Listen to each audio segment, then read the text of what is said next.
You can have, do, or be anything, but you can't have, do, or be everything. Written by Khatzumoto, posted sometime prior to May of 2007. In college, I worked as a janitor, supposedly because all the TA spots were filled up. Looking back, I should have been more enterprising, but more on that later. Whatever it is about janitorial work from 10 p.m. at night to 6 a.m. in the morning, it brings out something in people. In my case, it was arguments about the randomest crap ever. My favorite kid to argue with was a dark-haired, buff, belligerent, French-looking and French-speaking Chris. He was a 400-meter runner on the track team, but had quit because he thought he would never get good. Specifically, he said he had quit running because he could never be as quick as the Africans on the team. They had fast twitch muscles. I told him that he was spewing 24-karat BS, and that the real reason he could never get good was that he had given up on it. So, I guess the bullet point you can take away from that is that persistence matters and never give up. My good mate Calvin Klein, winky face, put it best. Nothing in the world can take the place of persistence. Talent will not. Nothing is more common than unsuccessful men with talent. Genius will not. Unrewarded genius is almost a proverb. Education will not. The world is full of educated derelicts. Persistence and determination alone are omnipotent. The slogan, "Press on," has solved and always will solve the problems of the human race. Which is nice, and we could talk about Calvin Coolidge all day, but enough of designers and dead presidents. Back to me. So, later, still in college, at a nicer job, I worked with yet another dark-haired, bellicose French speaker. His name was Peter. He also argued that because he wasn't African, he could never be good at basketball. He could never be Michael Jordan. He could never be 6'8", or however tall MJ is, look good with a bald head, and have fingers as long as bananas. He must be right? Rhetorical question. Peter was wrong, handsome, but wrong. If his goal was to look like Michael Jordan, then that was one thing, cosmetic surgery. If his goal was to play exactly like Michael Jordan, then that, too, was one thing, acting. And if his goal was to score as many points as Jordan, or play on the NBA like Jordan, then that was yet another thing, practice. In my own roundabout way, what I'm trying to explain is that Peter thought that playing as well as Jordan meant the same thing as being Jordan. He was failing because he had conflated Jordan's appearance with Jordan's skill. He was trying to be too many things, to be tall, to be black, and to be as good at basketball. He should have just picked the one, becoming good at basketball. Practice would get him there. He has a nice body on him and could teach that body basketball. At the end of the day, Michael Jordan is a human being. He breathes air and his poo smells.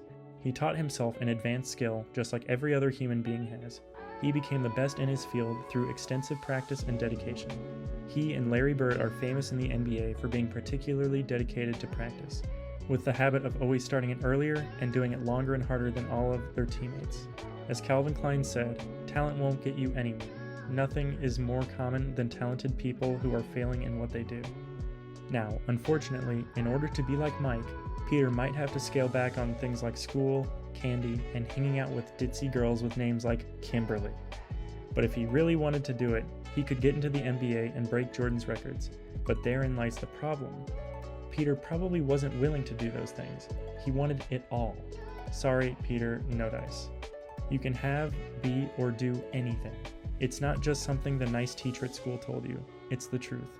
But you cannot have, be, or do everything. You can learn Japanese to fluency, but it will cost you. Not much money. I've spent less than $1,000 directly on Japanese over a period of 18 months. But time, friends, attention, these things are a form of wealth too, and Japanese demands them. Your parents may have told you when you were a kid, nothing in this world is for free. There is no such thing as a free lunch. They were probably angry at you, or themselves, when they said this, so it has a bad association for you. They were probably giving you the "don't flirt with pedophiles" talk. What your parents meant to tell you is this: everything in this life is acquired in exchange for something. Whether or not that medium of exchange is money is inconsequential. It's kind of like the law of conservation of stuff. All things being equal, stuff is neither created nor destroyed, but is traded for other stuff, one way or another. Even if someone gives you something for free, they are exchanging the loss of that thing for the gain of extra space or your friendship. Our parents may have made it sound like a bad thing. Nothing is free.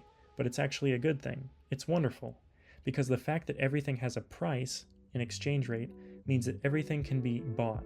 All you need to do is make the exchange. In terms of learning Japanese, there is essentially one thing to exchange: your language. And that means everything that is in your language. The people, the literature, the food, whatever. You have to want to know Japanese better than whatever your native language is. You must desire Japanese so much that you would be willing to give up, exchange, your native language for it.